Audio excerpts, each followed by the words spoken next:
আমি আজকের ভিডিওতে দেখাবো আপনারা কিভাবে কনসিল ওয়্যারিংয়ের 3 পিন সকেট কিভাবে কানেকশন করবেন। তো এটি হচ্ছে আমাদের একটা 3 পিন সকেট। আমরা এখন এটি কানেকশন করা দেখাবো। এখানে দেখতে পাচ্ছি সুইচ এবং একটি 3 পিন কানেকশন। সুইচে দেখতে পাচ্ছি 2টি পয়েন্ট কানেকশন এবং 3 পিন সকেটের মধ্যে দেখতে পাচ্ছি 3টা কানেকশন। আমরা এখন দেখব এটি কিভাবে কানেকশন করতে হয়। এটি কানেকশন করার জন্য সর্বপ্রথম আমাদেরকে সুইচ থেকে একটি ফেজ তার সকেটের এল সংকেত পয়েন্টে কানেকশন করে দিতে হবে। এখানে ফেজ তারটি সুইচিং হয়ে আমাদের সকেটে যাবে। সুইচ থেকে সকেটের ফেজ কানেকশন হয়ে গেছে। এখন আমরা সুইচে যে 2টি পয়েন্ট দেখতে পাচ্ছি, আমরা সুইচের একটি পয়েন্ট থেকে সকেটের মধ্যে ফেজ কানেকশন করে দিয়েছি। এখন অপর প্রান্তে আমাদেরকে ফেজ তারটি কানেকশন করে দিতে হবে।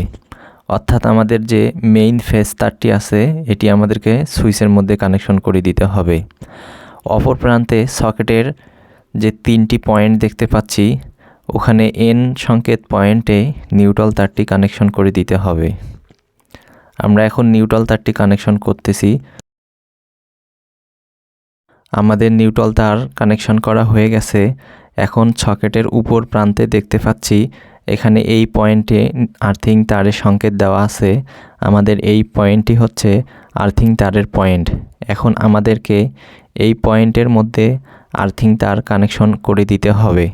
আর্থিং তার কানেকশন করা অত্যন্ত জরুরি, কেননা বৈদ্যুতিক লাইনে আমাদের ইলেকট্রনিক্স ডিভাইস বা সরঞ্জামগুলো ব্যবহারের জন্য আর্থিংয়ের গুরুত্ব অপরিসীম, তাই আর্থিং লাগা অত্যন্ত জরুরি। আমাদের সকেট বোর্ডটি কানেকশন করা হয়ে গেছে। এখন আমাদেরকে এই বোর্ডটি সুন্দর করে স্ক্রু লাগিয়ে ওয়ালের সঙ্গে আটকাতে হবে।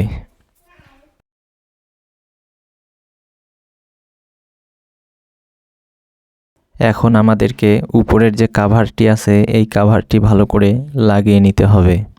আমাদের সকেট কানেকশন হয়ে গেছে। এখন আমরা যদি সুইচ অন করি তাহলে আমাদের সকেটে লাইন পাবে।